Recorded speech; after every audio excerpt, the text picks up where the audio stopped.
নবীজি বলেন যে হাজর আসওয়াদ এবং রুকনে ইয়ামানি যারা স্পর্শ করবে এর কারণে আল্লাহ তাআলা তার গুনাহগুলোকে মিটিয়ে দিবেন। অন্য হাদিসে হজর আসওয়াদের ফজিলত আরো এসেছে, তিরমিজি এবং ইবনে মাজাহ। নবীজি বলেন আল্লাহি লা ইউবাসান্নাহুল্লাহু ইয়াওমাল কিয়ামাতি লাহু আইনানি ইউবসিরু বিহিমা ওয়া লিসানুন ইয়ানতিকু বিহি ইয়াশহাদু আলা মান ইসতালামাহু বিহাক্কিন। যে হযরত আসওয়াদকে আল্লাহ তাআলা কিয়ামতের ময়দানে দুটি চক্ষু দিবেন। এখন তো সে পাথর, কিন্তু তাকে দুইটাকে কি করবে? চক্ষু দান করবে। ইউবসিরু বিহিমা, সেটা দিয়ে দেখবে। ওয়া লিসানুন ইয়ানতিকু বিহি, তাকে আল্লাহ তাআলা একটা জিহ্বা দিবেন, সেই জিহ্বা দিয়ে, জবান দিয়ে, মুখ দিয়ে সে কথা বলবে, সাক্ষ্য দিবে আলা মান ইসতালামাহু বিহাক্কিন, যে সত্য নিষ্ঠার সাথে তাকে ইসলাম করেছে, মানে চুমু দিয়েছে। তো চুমু দেওয়ার তৌফিক হয় যে হাত উঁচু করে এরভাবে চুমু দেওয়া, এটাকে বলা হয় কি? ইসলামুল হাজার।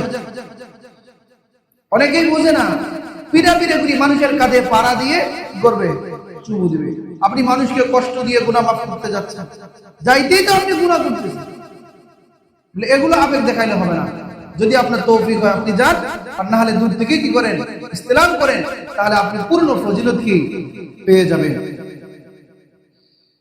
যে রুকনে ইয়ামানি, ওই যে মিজাব যেখানে পানি পড়ে, তো পাথর থেকে নিয়ে এই যে বাম পাশে মাকাম ইব্রাহিমের মধ্যবর্তী যে স্থানটা, এটাকে বলা হয় রুকনে ইয়ামানি।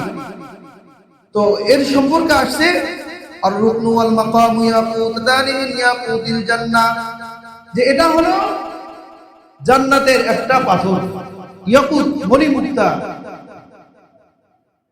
যে তামাসাল্লাহু নূরহু, যে তামাসাল্লাহু নূরহুমা ওয়ালাউ লাম ইয়াতমিস নূরহুমা লা আদাআতা মা বাইনাল মাশরিক ওয়াল মাগরিব, যে এর মধ্যে যে চমক উজ্জ্বলতা আছে আল্লাহ তাআলা সেটাকে আপাতত নিভিয়ে দিয়েছে।